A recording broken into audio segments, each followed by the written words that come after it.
My husband was humming our wedding song while arranging roses in a vase when his phone buzzed. The message read, "I can't stop thinking about last night." I picked up his phone and replied, "Come to the house tomorrow, she's visiting her sister." The next afternoon, when the doorbell rang, my husband dropped the vase. 41 years of marriage shattered on the floor along with those roses. I'm 63 years old. I've raised 3 children, buried both my parents, survived breast cancer, and built a life I thought was unshakable. But nothing, absolutely nothing, prepared me for what I discovered on a quiet Tuesday evening in our home in Savannah, Georgia. Let me take you back to the beginning. My husband had always been a creature of habit. Every evening at 6:30 he'd pour himself a glass of bourbon, sit in his leather recliner and watch the news. For 4 decades this ritual never changed. So when he started taking evening walks around the neighborhood, claiming his doctor recommended more exercise, I didn't think twice. When he began charging his phone in the garage instead of on his nightstand, I assumed he was being considerate about the notification sounds disturbing my sleep. When he started showering twice a day, I thought he was simply being more health conscious in his retirement. I was a fool, a trusting, loyal fool. The truth revealed itself on that Tuesday. My husband had left his iPad on the kitchen counter, still logged into his messages. He'd gone to the hardware store, and I needed to look up a recipe I'd saved. When I picked up the tablet, the screen was already lit with a conversation thread. The name at the top said Gym Trainer, but the messages were anything but professional. "I loved the way you held me yesterday. Your wife doesn't deserve you, you're wasted on her. I'm counting the hours until I see you again." My hands didn't shake. My heart didn't race. Instead, a strange coldness settled over me like frost spreading across a window. I scrolled up. Weeks of messages, months, photographs I wish I could unsee. Details about their meetings at her apartment, at hotels, even in his car like teenagers. The woman's real name was Brenda. She was 52 years old, a personal trainer at the gym my husband had joined 6 months ago. She was divorced, had no children, and apparently had no moral compass either. From the messages, I learned she knew everything about me. My name, my age, my health history, even the nickname my grandchildren called me.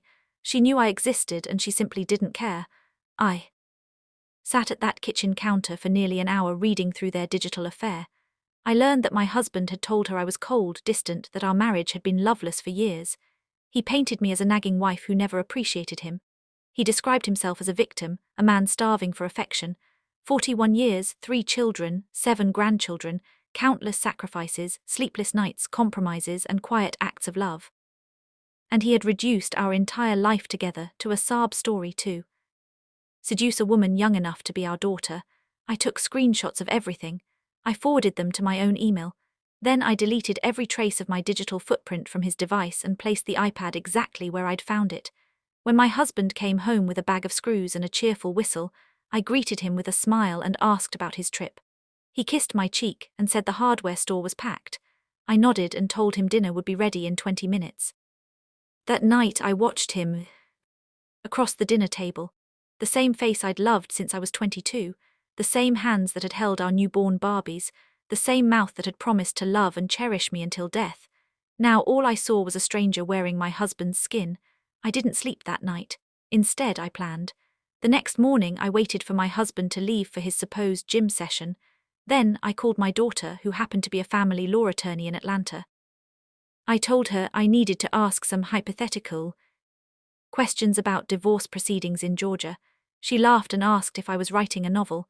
I told her yes, I was. She explained everything. Georgia was an equitable distribution state. Adultery could significantly impact alimony and property division. Digital evidence was admissible in court. I took mental notes of every detail. Then I called my son, who worked in finance. I asked him to help me understand our family's financial situation.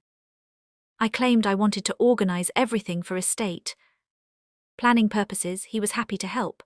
By the end of that conversation, I knew exactly how much my husband had spent on his mistress. The jewelry, the dinners, the hotel rooms.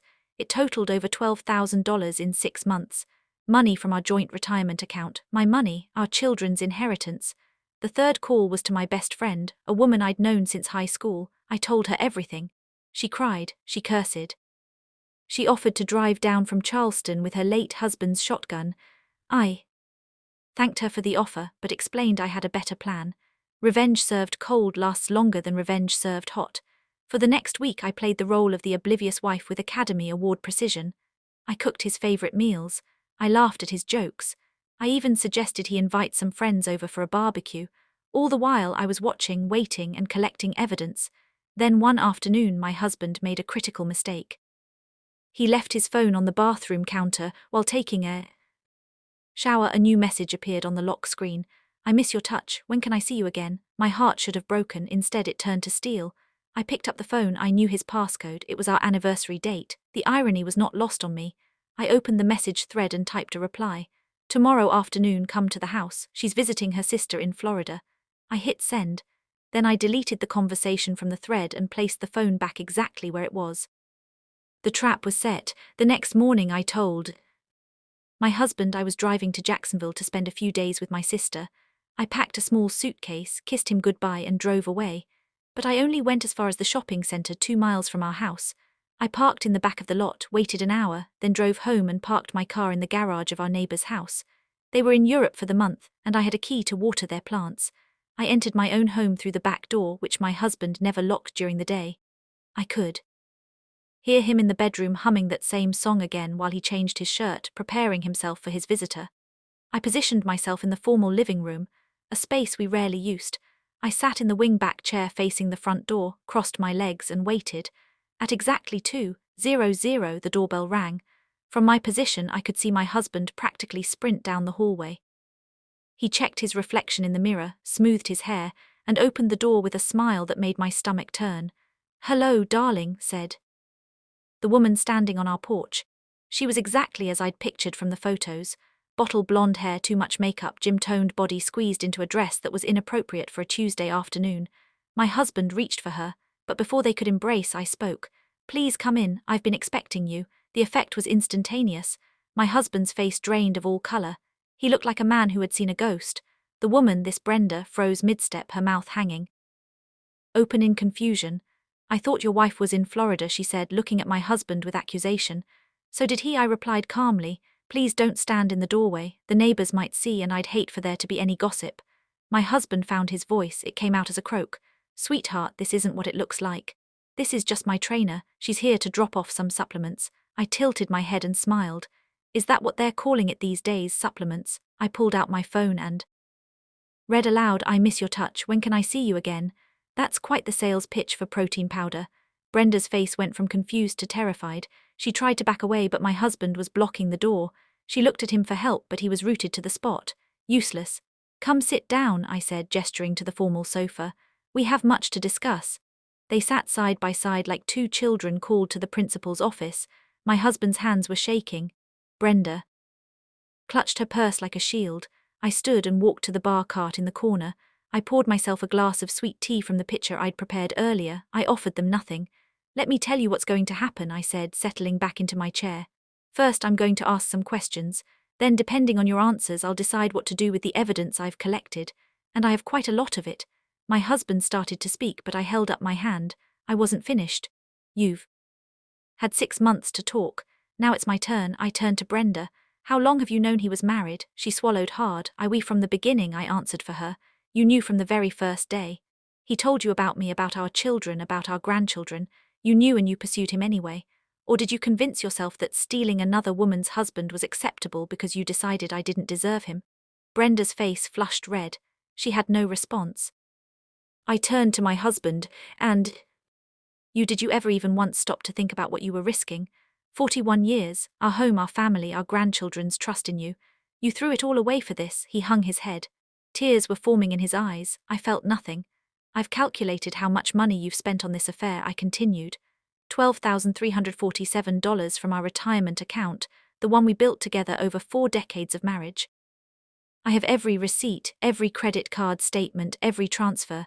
My husband looked up, horror dawning on his face. He hadn't realized I knew about the money. "I've also forwarded all of your messages to our daughter, the attorney. She's already begun preparing the paperwork." I let that sink in before adding, "Our children know everything." That broke him. He buried his face in his hands and sobbed. The sound was pathetic. This man who had always presented himself as strong, capable, the head of our household, reduced to a weeping mess. Brenda tried to stand. "I should go. Sit down." My voice was sharp, enough to cut glass. "We're not finished," she sat. I want you to understand something, I said, leaning forward. I'm not angry because my husband found you attractive. I'm not angry because he wanted something new and exciting.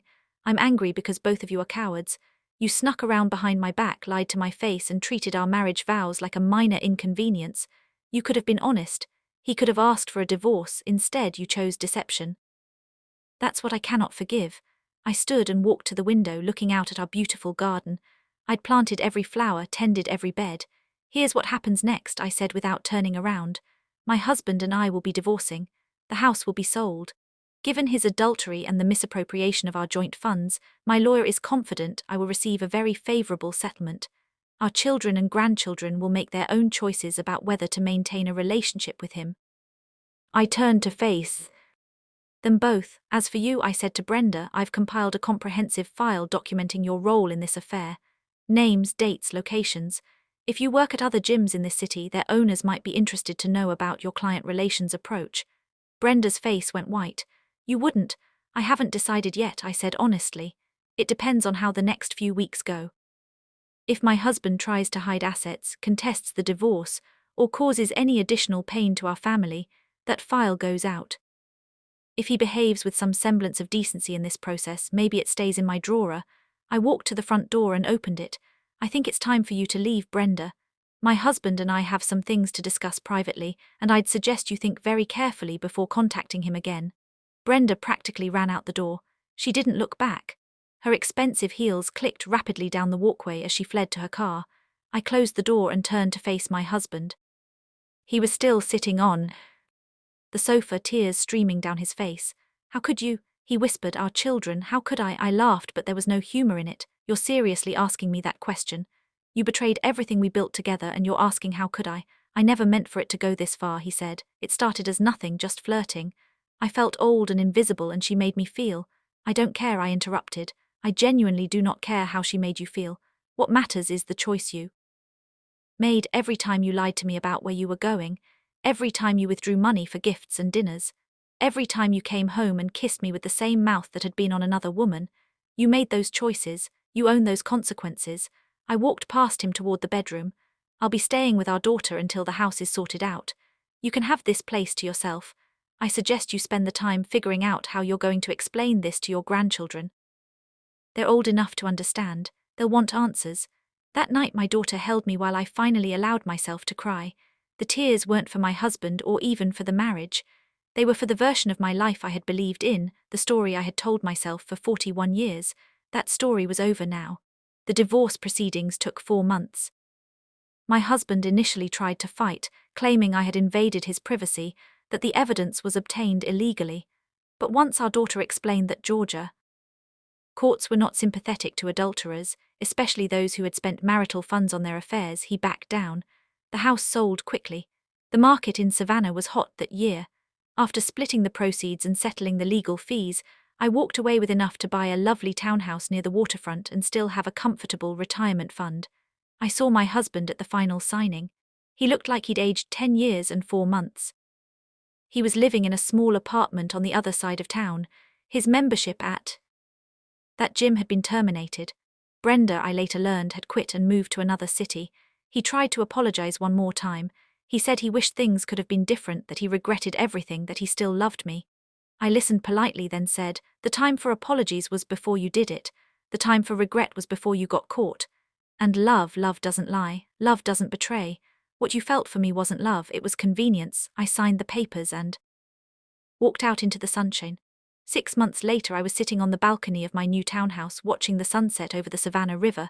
My best friend was visiting and we were sharing a bottle of wine. Any regrets? She asked. I thought about it honestly. Only one. I wish I had trusted my instincts earlier. There were signs for months and I explained them all away. I told myself I was being paranoid, insecure, silly. I silenced my own wisdom because I didn't want to believe the truth, and now I'm learning to trust myself again. I'm learning that being alone isn't the same as being lonely. I'm learning that 63 isn't the end of anything, it's just a new chapter. My phone buzzed, a text from my youngest granddaughter. Grandma, can I come visit this weekend? I want to hear more of your stories. I smiled and typed back, always bring your appetite. I'm making your favorite cookies. I looked out at the river, at the boats passing by, at the endless sky turning pink and gold. I had lost a husband, but I had kept my dignity. I had lost a marriage, but I had gained my freedom. I had lost the life I thought I would live, but I had discovered a strength I never knew I possessed. They say the best revenge is living well, but I think the best revenge is something simpler. It's knowing exactly who you are and what you're worth. It's refusing to accept less than you deserve. It's standing up on your own 2 feet and walking toward a future that belongs entirely to you. My name is irrelevant. What matters is that I am 63 years old, I am single, I am independent, and I am at peace.